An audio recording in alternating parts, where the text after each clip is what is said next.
Hello beautiful sols, কেমন আছেন সবাই? আজকে আমি আরেকটা শাড়ির সিরিজ করব। সেই সিরিজটা হবে হচ্ছে সামার ফ্রেন্ডলি শাড়ি। যারা সামারেও একটু শাড়ি পরতে পছন্দ করেন তারা কি ধরনের শাড়ি পরতে পারেন সেরকম একটা ভিডিও করছি। এখানে আজকে আমি যেই শাড়ি এবং ব্লাউজগুলো দেখাবো এগুলো সামারে পরতে বেশ আরাম হবে। আর আপনারা আমাকে জানান তো, আপনারা এই সামারে কি ধরনের পোশাক পরতে পছন্দ করছেন।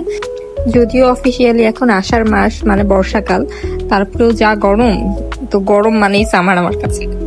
যাই হোক, এখন যেগুলো দেখাচ্ছি যে স্ট্রাইপের মধ্যে একটা মেরুন কালারের মধ্যে স্ট্রাইপ, এটা হচ্ছে একটা ব্লাউজ পিস, একদমই কটন আর খুব পাতলা আরাম। আর এখন যে রেড কালারের একটা ব্লাউজ পিস দেখাচ্ছি এটা হচ্ছে কটনের মধ্যে একটু ব্লক। এগুলো আমি পরে আবার ডিটেলস দেখাবো। এখন এই হলুদ যে একটা সুন্দর হলুদ রঙের একটা ব্লাউজ পিস এটা দেখাচ্ছি, এটাও নিট কটনের আমার মনে হয়। আমি আসলে ম্যাটেরিয়াল এত ভালো জানি না।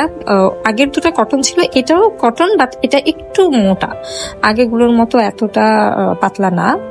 এই যে অনেক সুন্দর একটা বিটেল কারের ব্লক করা আছে, আর বর্ডারে এখানে ব্ল্যাক অ্যান্ড হোয়াইট দিয়ে একটু বর্ডার করা আছে। এটা গলা এবং হাতাতে দিলে ভালো লাগবে।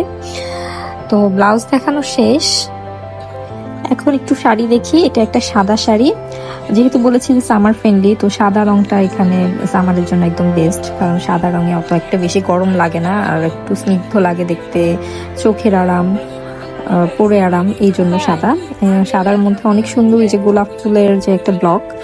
এই শাড়িটা অনেকটা আমার একটু জয়পুরি প্যাটার্নের লেগেছে, জয়পুরিতে যে ধরনের ব্লক হয় বা প্রিন্ট হয় ওই ধরনের।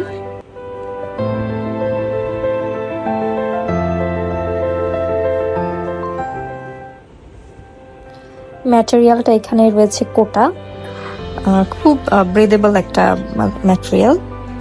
পাড়টাও আমার খুব পছন্দ হয়েছে শাড়িটার, কারণ খুব চিকন পাড়।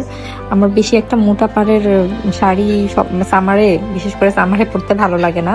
চিকন পাড়ের সুতি শাড়ি সামারে আমার খুবই ভালো লাগে। তো পরের শাড়িটায় চলে যাই। পরের শাড়িটা একটু ডার্ক কালার, যদি রাতে বা একটু সন্ধ্যার দিকে বের হতে হয় সামারে, তাহলে এই ধরনের শাড়ি পিক করতে পারেন।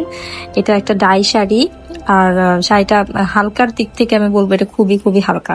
আগের শাড়িটাতে ব্লকের জন্য হয়তো বা একটু ভারী, কিন্তু এই শাড়িটা একদমই ডাই হওয়াতে, ওয়াশ করে, ডাই করা শাড়ি তো সাধারণত ওয়াশ হয়ে আসে, ওয়াশ হয়ে একদম আয়রন হয়ে এসেছে। দেখুন এই যে মানে আমার হাতটাও দেখা যাচ্ছে নিচ থেকে। তো একদম 100% কটন ম্যাটেরিয়ালে রয়েছে, কোনো মসলিন বা এই ধরনের ম্যাটেরিয়াল না। এটাও খুব ব্রেদেবল একটা শাড়ি। এই শাড়িটাও গায়ে ধরে আমি দেখেছি, খুব আরাম লাগে।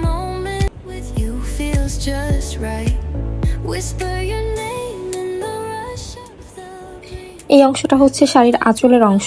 শাড়ির আঁচলটা একটু ঘন স্ট্রাইপটা দেয়া। শাড়ির বডির অংশটা হচ্ছে হরিজন্টাল একটা স্ট্রাইপ।